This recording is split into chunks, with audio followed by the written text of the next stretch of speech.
welcome to, I'm gonna say it, Madness in the Method, the Nicolas Cage podcast. Is that the official name now? I guess it is. Or it's the Nicolas Cage podcast, Madness in the Method. I'm not sure. It's just the third episode. That's gonna take a while for us to figure out.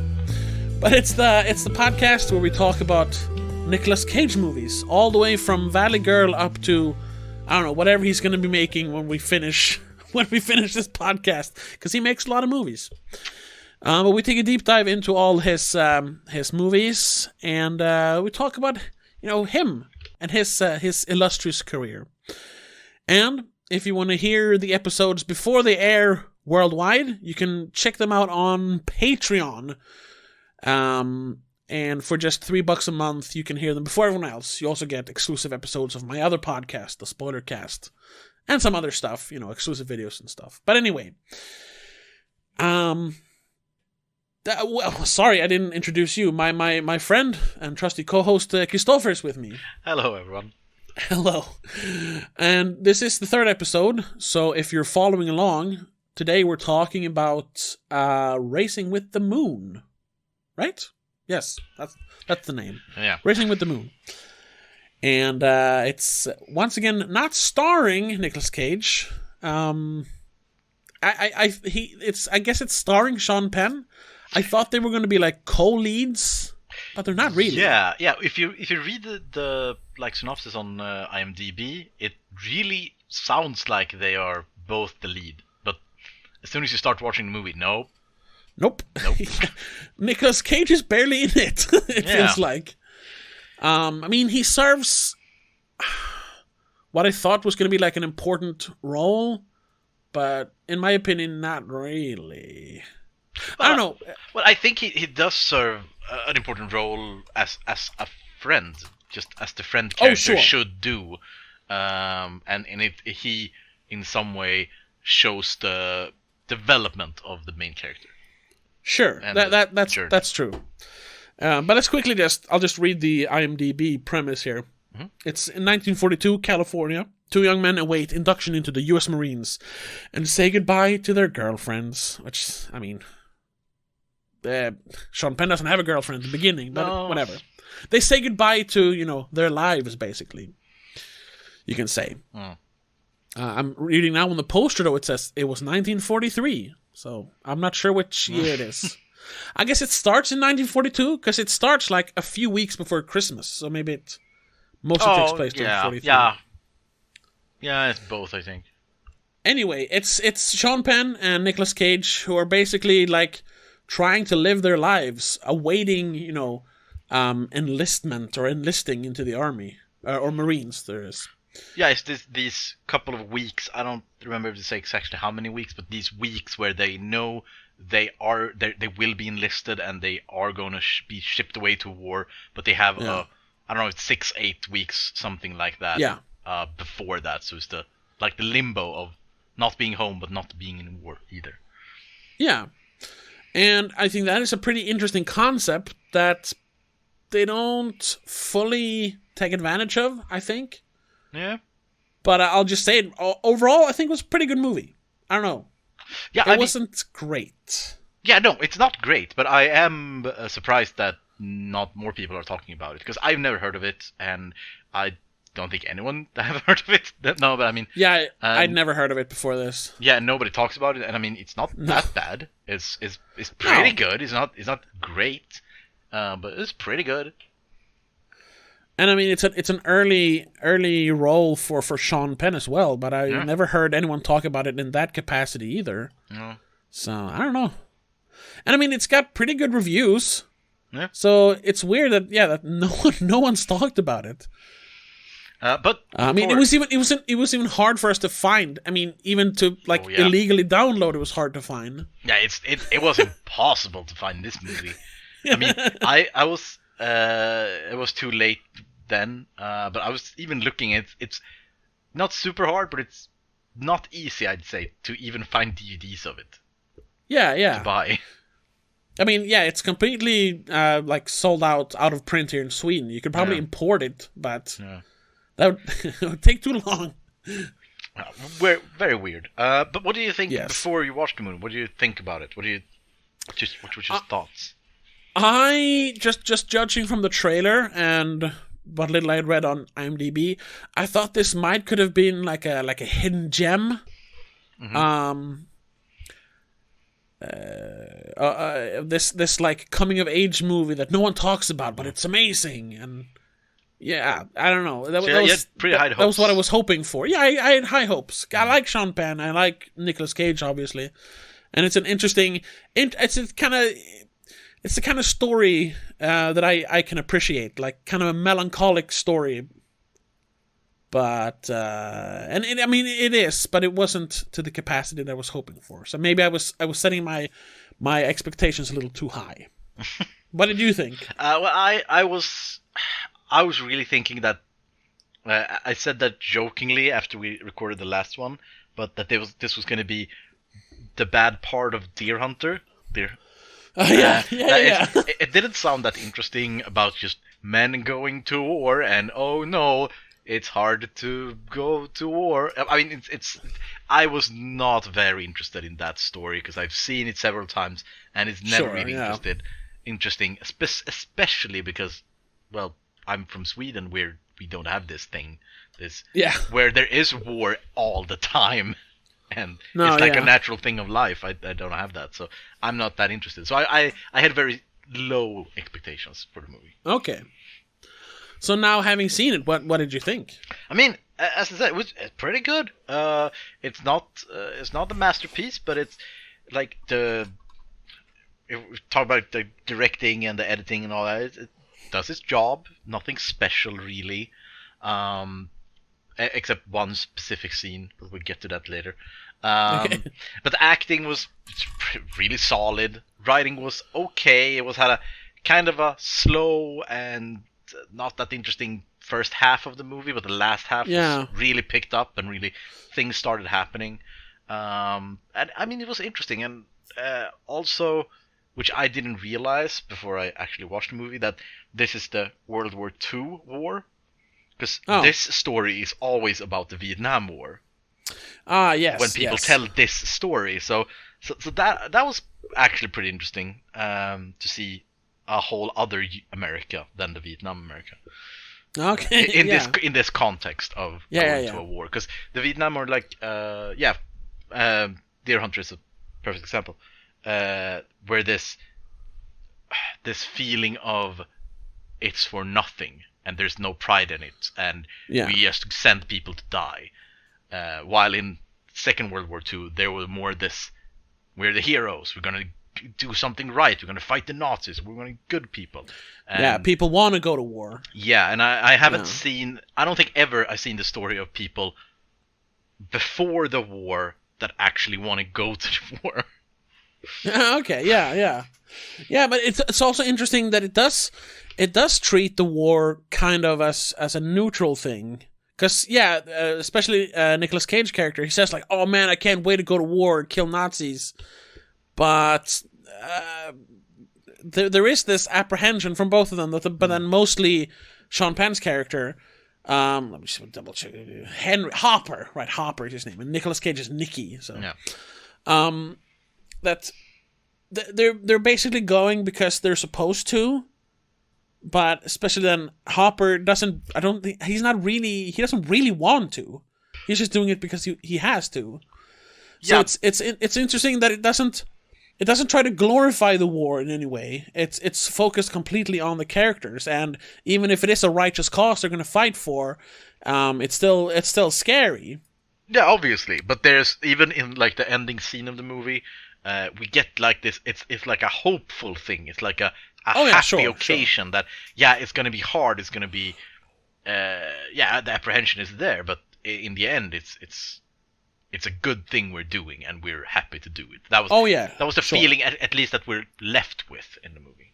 Yes, but it's so common to glorify the Second World War, and for good reasons. It was the good. They fought the good fight, but I mean, it's still people, going to their deaths, hundreds of thousands, millions of people. So it was interesting to see, like you said, the Second World War, and and from seeing it treated, the actual war being treated so neutral. I like that. Was a good point. And actually, it's a strength of the movie that we never see anything from the war. I'd say. Oh we yeah, only see the before the war, all that. Imagine if this movie was made like now or like 5 years ago. Oh yeah. It would have started with a giant battle, and Sean Penn would he would run through the trenches. No, that's the first word. You know what I mean? Run through the field, and then he gets shot, and he's like lying there coughing blood, and then it zooms into his eye, and it zooms out again, and he's lying on a grassy field, and he's younger now and happy. They would just inserted a super huge, mega expensive action scene just because. Yeah, and I was really thinking that we were going to see that the movie was going to end. I had this feeling throughout the movie, and I'm happy I was wrong. That it was end with them in the war, like Sean Penn's character maybe writing a letter home to his mother, because they talked about that. Write a letter to your mother when you get there, and we will see like it's not that bad that we thought it was. But I don't know, but anything like that. And then we see him leave the tent and go into battle. I was certain the movie would end in a way like that. Yeah, it's good that it didn't. Yeah.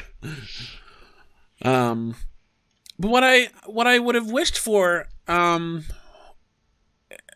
maybe it was just me not picking up like subtle signals, but I would have wished that there was more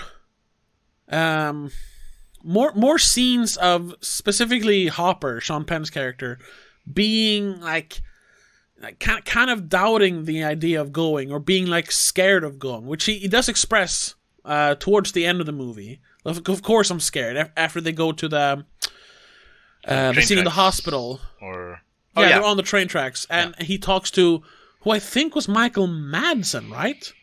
The soldier. There was a lot of both his legs gone, or one of his legs. One of them. There was a lot of weird choices for actors in this movie. A lot of people I recognized. Oh, okay. I recognized Michael Madsen. And I'm guessing it's Michael Madsen played Frank. And Dana Carvey. And Crispin Glover. Oh yeah, Crispin Glover in one scene. It was like, once again, being Crispin Glover. Yeah. So fucking good. For no reason. But yeah, it was a lot of people. Oh, that person and that person. And yeah. What I don't was she the prostitute. Oh yes, the prostitute. I recognized her. She's in one episode of Seinfeld. There's where she gets hidden in the head by like a calculator or whatever it is. She's been in a lot of shows. She's. Okay. I think she has one of the not main characters, but one of the main characters, I'll say, in the Kimmy Schmidt.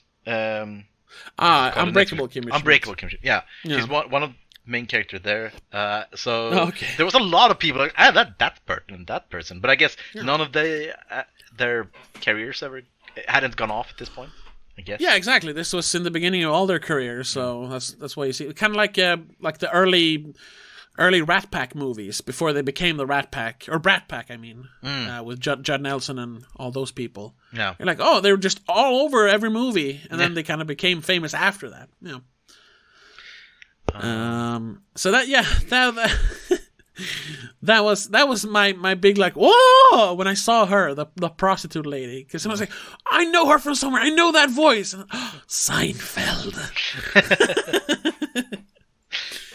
But other than that, the scene after they're in the hospital when he goes with the caddy, that's her name, right? Caddy, yes.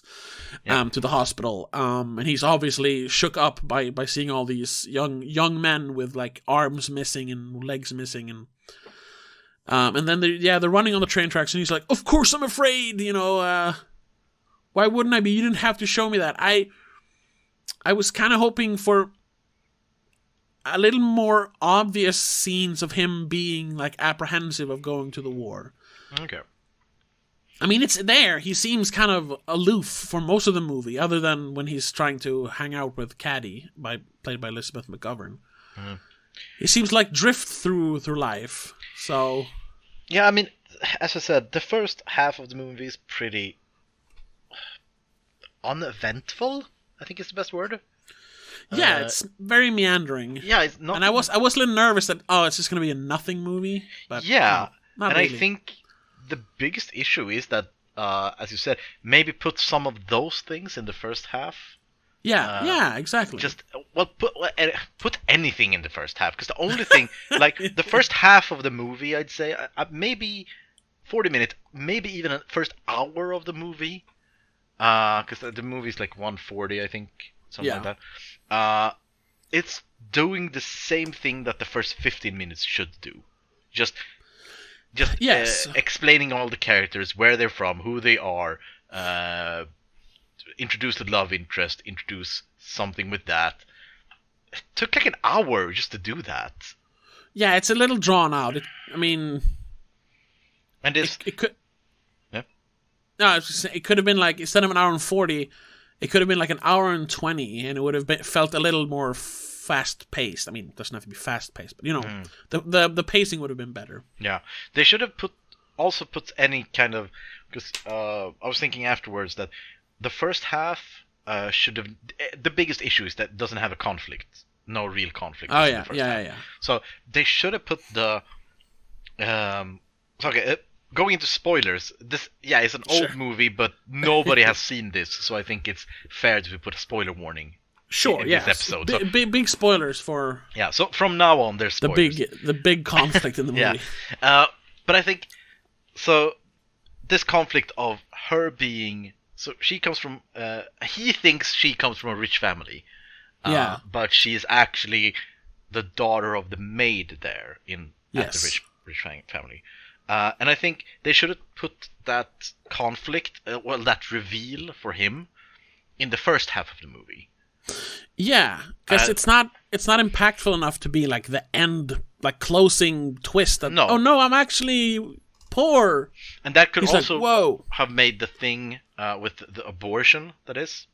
That could have worked. So if they did the first conflict of, you're not rich, whoa. Sort of, and then they patch things up, and then the abortion comes, and then they, Nick's character, Nikki's character, Nikki comes and says, "Well, you live with rich people. Can you get the money? You have contacts." Yeah, and that and we still could have that tension and that conflict. Still, it wouldn't have changed anything. Yeah, I think it would have been like you have to use your contacts. Yeah. So it would have been the same thing. You're just using me for money. Yeah. But we already know that she's poor or not rich. Yeah. And that could also give even a bigger impact in the scene when she tries to steal the necklace. Yeah. Because that whole part of her, like, I'll get the money. It's introduced and like it's over pretty quickly. Like that could have been a bigger thing in the movie. I know she mentions that. I've been trying to tell you for so long, but you never really feel that there is any sort of tension between the characters, even though it should be, because he thinks she's one thing, she's scared of telling him she's not. But that you don't really feel that tension. It's there a little bit, but not enough. Yeah, I think that's a big thing for the whole movie. It's good, but it's just not enough to be great. Yeah, I was just gonna say that this movie has all the parts, everything that is needed, all the story beats are there, everything. It just needs to be rearranged, and some things should be heightened, and some things should be lowered. Yeah. But all the parts are there. Everything is there for a really good movie. Oh yeah. And maybe that's why it has kind of been forgotten, because it's a good movie, but it's not great. So people kind of forgot about it. But I wouldn't say it's a forgettable movie. Oh, no, sure. No, it's not. So, it is weird that it's barely talked about. Yeah, I think it deserves some recognition. Not yes, like putting it on a top 10 list, but maybe top 10 most forgotten Nicolas Cage movies. I don't know. yeah, exactly. Or Sean Penn movies, maybe. Nicolas Cage has made so many. Because it's definitely a Sean Penn like movie. Yeah. Nicolas Cage, I mean, like they're both like billed on the poster, but this is kind of like Rumblefish. Nicolas Cage disappears for long stretches of the movie. Yeah. And then he kind of reappears when he has to tell Sean Penn that he knocked up the whatever her name is, the lady he's been hanging out with. Laura? I want to say Laura, but I'm not sure. Something like I don't remember. No, Sally. Sally, yes, Sally, yes. Yeah. He disappears, but it's not like we talked in Rumblefish, where it feels like he has his own plot. No, he just disappears. Yeah, in this movie, it's just he goes away and drinks. That's probably what he does. And I didn't feel that we missed out on anything. No, yeah, exactly. Because we had a pretty good story with Sean Penn. She's like, oh, here's Nicolas Cage again. Yeah. Okay. But again, he did a good job as the the sort of alcoholic friend, which I think is also one of these things that they should have maybe addressed more. But it feels like the thinking is that he's drinking a lot because he is also very afraid, and he appears macho to not show that he is afraid. That's definitely what I felt as well. That he is trying to compensate for his insecurity by drinking and sleeping with every girl he finds and trying to get a tattoo and all these things. That's such an obvious thing. I'm not afraid. I'm going to put an American eagle on my chest. Yeah, it's like you're scared shitless. We get it, and I guess that's also like I kind of wanted him to say that. Yeah, exactly. Or at least like acknowledge it. I mean, we do get it because he's. I think like part of him being like emotionally detached during the abortion is part of that as well, because he just want to get that over with so he can focus on. What he's going to war. Yeah. So it's there, but it's a little too subtle. Yeah. There's a lot of these things with him. Again, we need him. I would have liked a heart-to-heart between them at some point in the movie. Yeah. We get a little one where they scream at each other after the abortion, but that's it's barely enough. Yeah. Yeah. I wish there was a bigger scene between them two. Yeah. Because that's also one of those things with his character, which that's what I got, that he's talking at the start of the movie, this thing that I'm never coming back to this town. I'm leaving. I'm gonna have a new life. I'm gonna be a new thing. And I think that's also one of those defense mechanisms that he doesn't want to think about a life after the war, because maybe there isn't one, and he doesn't. Yeah, exactly. He doesn't want to realize that fully, and that's sort of the opposite of Nash's or Hopper's journey, that he starts with I don't really care, and then he finds this girl and he starts thinking about the future, and he starts thinking that oh fuck this, maybe I don't have a future, and maybe this war is a bad thing, and then we get this blowout at the end of the movie. But again, it's all there. We just need more of it, more feeling, more a little more. Yeah. Was there anything you didn't like about it at all? Was there anything except for it not being all the way there? Was there anything that was like, ugh, no? I was pretty bored of the whole, and I didn't think it was needed, and it felt a little drawn out, or maybe remade in some other setting. The whole lake thing, when they went to the lake and had sex for the first time and all those things. Yeah. I think it was like, it was just kind of awkward. It was a little awkward because it didn't feel, they had only met each other like once or twice before that, and now all of a sudden they're skinny dipping and having sex. Yeah, but that it could a little work. abrupt. Yeah, it could work, absolutely. That story could work, but it was just I don't know if it was the acting or how they filmed it or something. It was just awkward, and I didn't want to see it, and it was just no, stop. This isn't fun for anyone. It was a little awkward. So that's the that scene, I think, is one of the only things that I was really like hating on. Yeah. And even that is hating is a strong word for it, but disliking. Yeah. And I was in the beginning of the movie, I was a little worried because it's a movie made in the 80s, takes place in the 40s. I was like, okay, how toxic is this relationship gonna be? Because he jumps on the back of the bus and follows her home and jumps over the fence. It's like, oh no, it's gonna be. It's starting to feel like the kind of invasive feelings I got from the relationship in Valley Girl.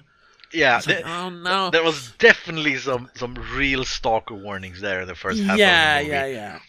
But it mellowed out, and for a movie made in '84 about teenagers in '42, I think it was pretty, like, not progressive, but pretty okay with that stuff.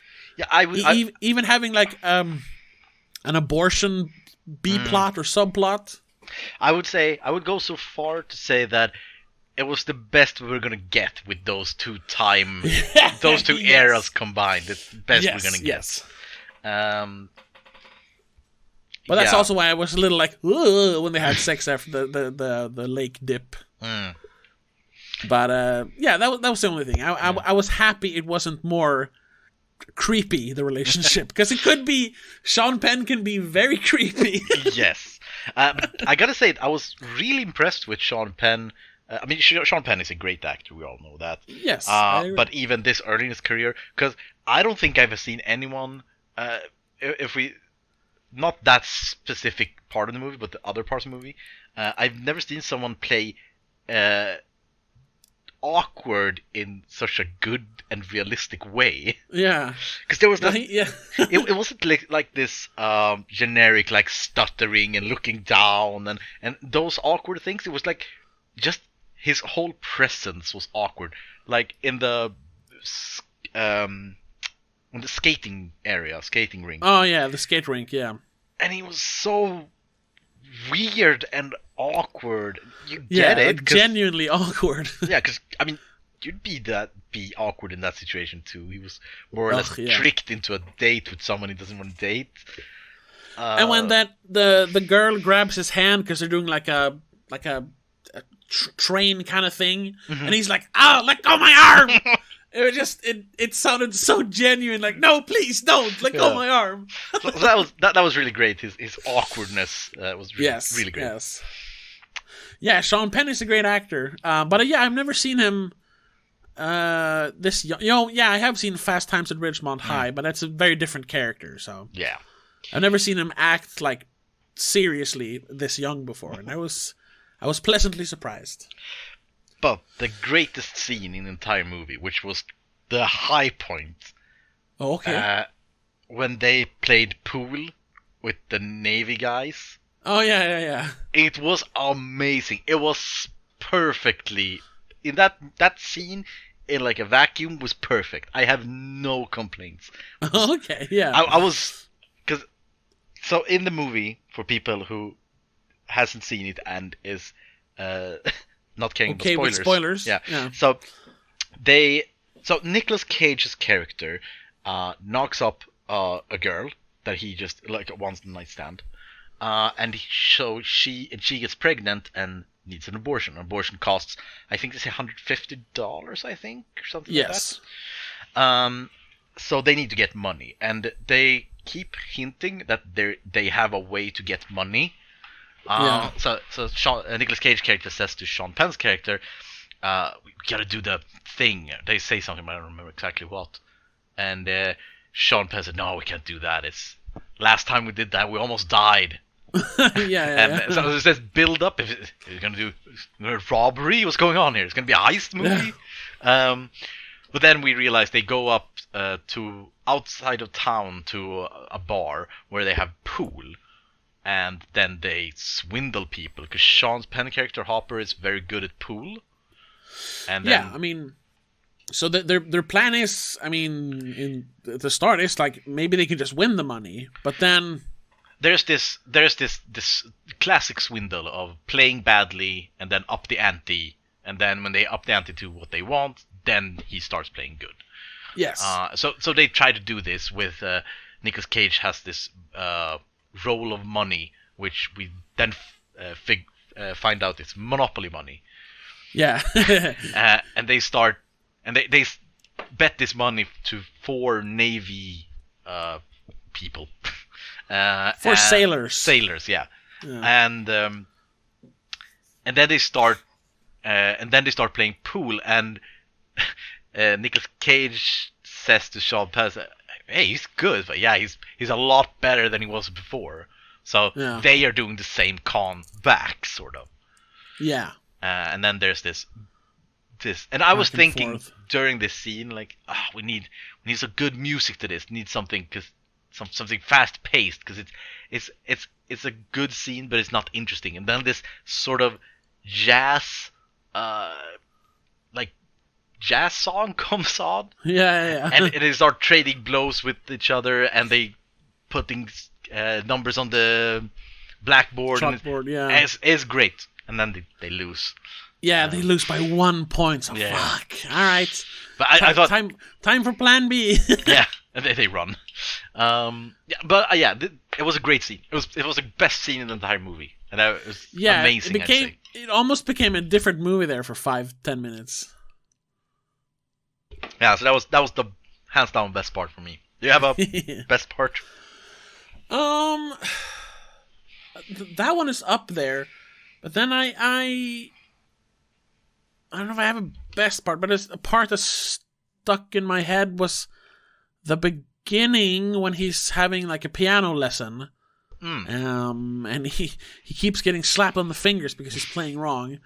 But then he like, oh, whatever, I have to go to work. I don't know, it was something about, like, he obviously didn't want to take piano lessons, but he did it because, kind of like with the war, like, he just did it because he's supposed to, because his mom wants to. But then he'd rather go work in the, what's it called? Jesus, the bowling alley. Yeah. Picking up the pins after people knock them down, because they don't have an automated system. Yeah. So him and Nicolas Cage work as pin picker uppers. And he'd rather go do that because then he can be with his friend and he can do what he wants to do, even though that's less prestigious or less interesting than playing piano in Carnegie Hall like his mom wants him to do.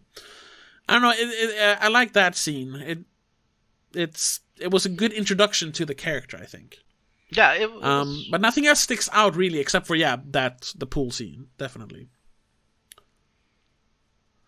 But let's talk about Nicolas Cage a little more, since this is the Nicolas Cage podcast, but it hasn't really been that. No, we haven't really gotten to his main character movies, except Valley Girl, no. but. Except for Valley Girl, yeah.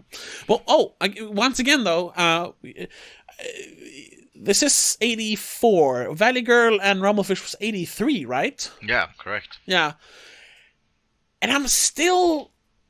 Maybe I was just looking at it too much, but it still felt like this movie might have been filmed before.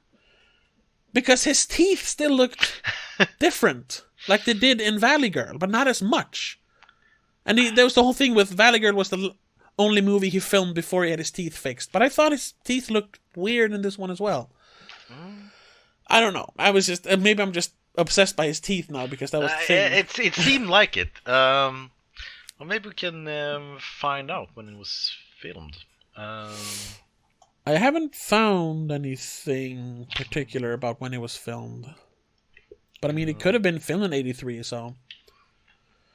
Yeah, I gotta say I hate the Swedish name of it.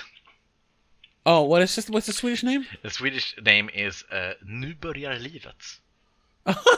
So translated, here begins life. Yeah, or life begins now. Something. Yeah, like life that. begins now is better. Yeah, but I don't know.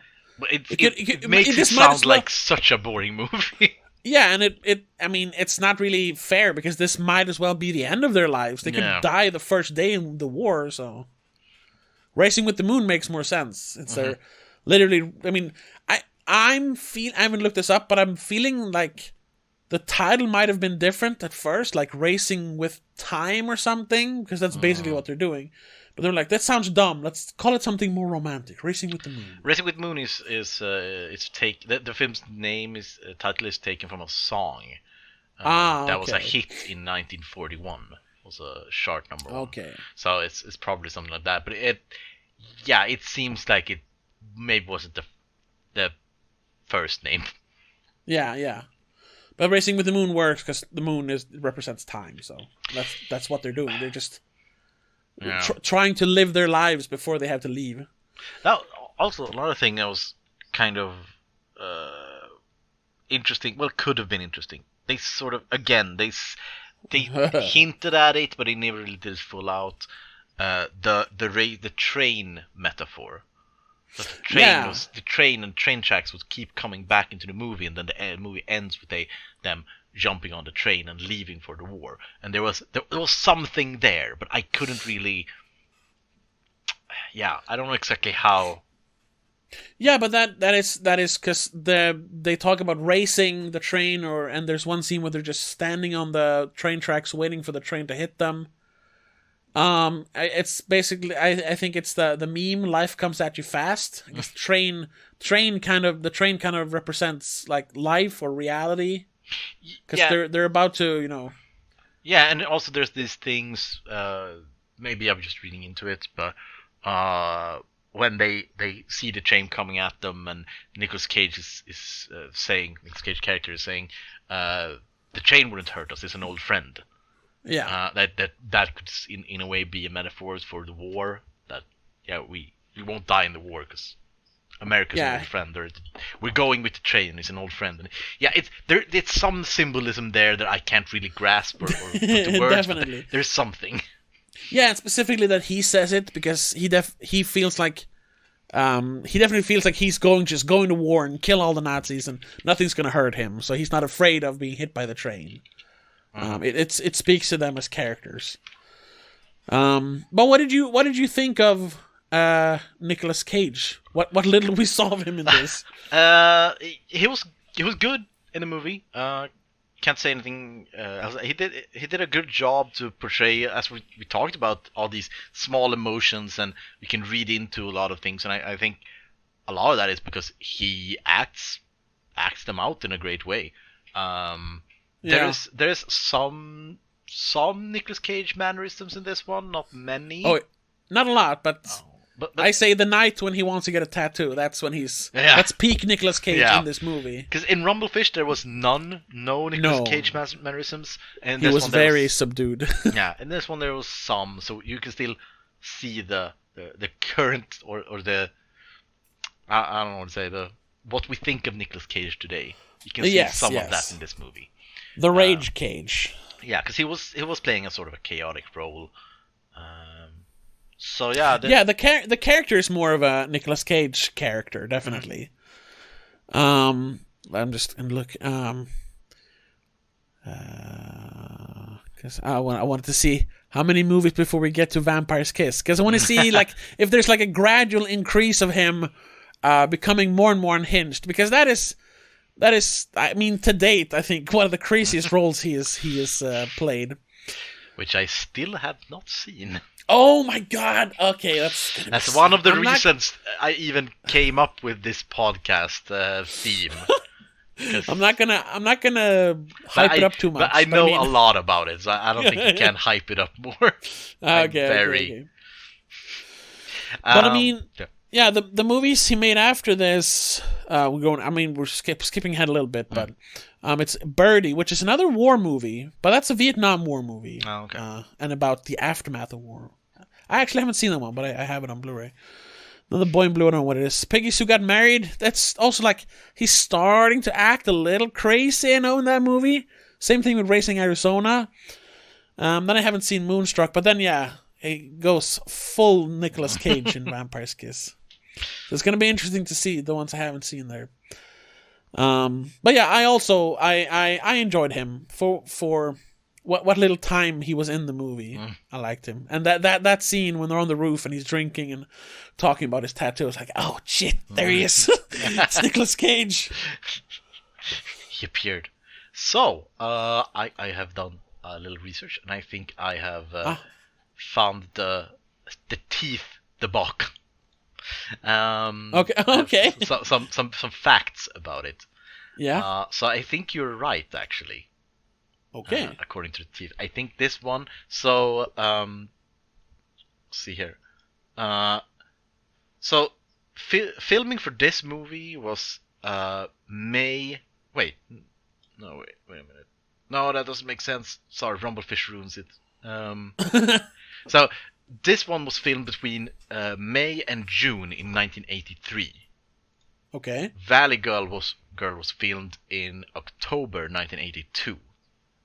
Okay. Rumblefish was between July and September in 82. So this one is actually filmed after Rumblefish. Yes, it is. Yes. Yeah. So either he has prosthetics in Rumblefish, or you're putting too much into this. I think I'm putting. You know what? I'm gonna. Unless his teeth look super weird in the next movie, I'm gonna stop looking at his teeth. Is that damn trivia and Valiger like? Oh, this was the last movie or the only movie he filmed with his real teeth. Damn you. Yeah. But yeah. So enough about the teeth. But no, there isn't that much you can say about Nicolas Cage in this movie, as in Rumblefish, because he is, he's in and out of the movie. There's not that he's not the main character. He's not even like. I think the love interest is in more scenes than he is. Oh yeah, definitely. So yeah, but he does a good job. Everyone does a good job. Nobody's doing a bad job in this one. No, yeah, everyone's good, at least good. That's another thing. Yeah, oh well, Crispin Glover is always amazing. Crispin Glover is always Crispin Glover. Yeah, that's true. That's true. But that was another thing that I really appreciated with the movie. I just thought when I was talking about actors. The dad, Sean Penn's dad in the movie. They had like they were kind of expanding on their relationship a little bit. Him working with his dad in the graveyard and them having a couple of like small heart-to-hearts. And first of all, it was nice to see actually a nice father figure in a movie about the 40s. It wasn't an alcoholic like child abuser. He was just like a nice little dude. Yeah, I mean, I would say he's a lot nicer than even other nice dads in film. Yeah, because there's a lot of these small things, just good parenting things, like when he's smoking around the graveyard because a guy they knew died in the war. Yeah, and dad comes up and says, "Sad. You want to talk about it?" No. So, okay, fair enough, and then leaves him alone. And these small moments, that was very good. Yeah, I like those parts, and I would have liked more of that, just like with the rest of the movie. Just a little bit more. I mean, you didn't need more there, but I would have liked to see more. Oh. Yeah, so, that's more of just, it was nice seeing, not that, as you said, the movie needed it, or it was not developed enough. I'd say. Exactly. He was Mr. Nash. The parents are just Mr. and Mrs. Nash. It was played by John Carlin. So he was good. Just like everyone else, but I mean, he stuck out. But I guess we're closing in on the end here. It's a little shorter episode, but I mean, there isn't much else to say, especially since Nicolas Cage is barely in it again. But on a scale of 1 to 10, what would you give it? I'd give this a strong 7, I'd say. Strong put it at a 7. Yeah. I would probably, somewhere between a 7 and an 8. Probably land on a 7, I think. Are you sure you're landing on a 7? Yes. So that's 3 7s in a row then. Yes, I know 3 7s, but I'm having digested Rumblefish a little bit. I would probably put that at like an 8. Okay. So you're revising the score. Yeah, but I mean, I'll keep it at a 7. But you know, that was because I saw it that day, and I had some problem interpreting it. But having now digested it, it's like, no, that's probably an 8, strong 8. Yeah. So, that's Racing with the Moon. Yeah. Next week is Birdie. Yes. With what's his name? The other guy in that movie, the guy who actually plays Birdie. I don't know. I don't know the movie. Matthew Modine. Right. Oh. It's after two friends return home from the Vietnam War, one becomes mentally unstable and obsesses with becoming a bird. Oh. Yeah.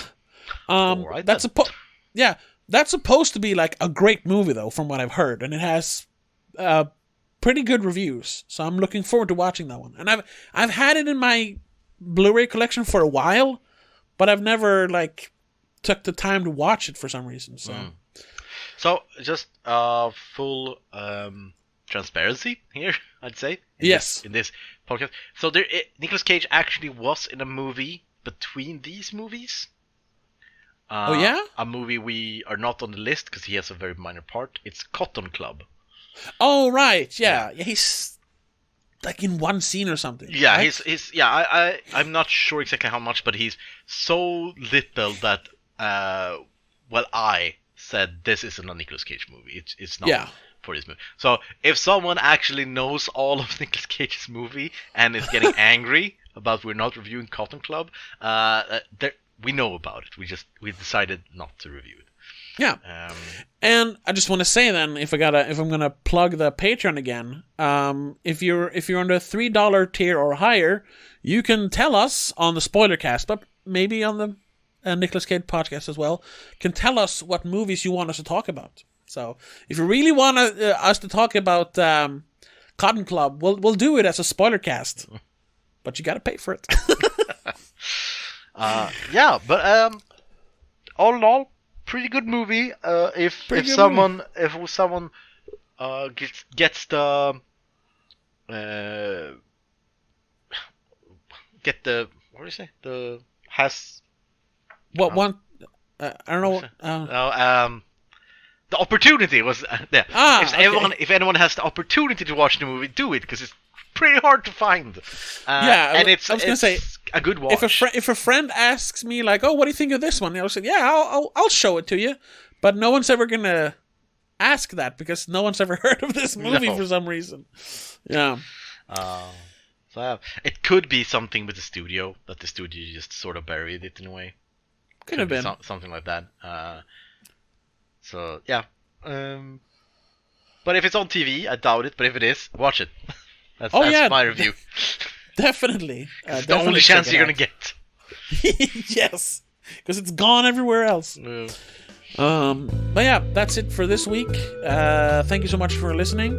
And like I said before, if you want to support the show, check us out on Patreon. It's just patreon.com/don'tmakeascene, which is the whole network thing, I suppose, for these podcasts. And we'll see you in the next episode where we're going to talk about Birdie. But until then, have a good one. Bye. Bye, everyone. The Nick Cage podcast is part of Please Don't Make a Scene. Original idea by Christopher Billén. Produced by Tobias Widén and Christopher Billén. Hosted by Tobias Widén and Christopher Billén. Audio mixing by Tobias Widén. Executive producer Annika Widén. And a big thank you to all our Patreons for making the show happen. Laura Kinney, Rasmus Jonsson, Mom and Dad.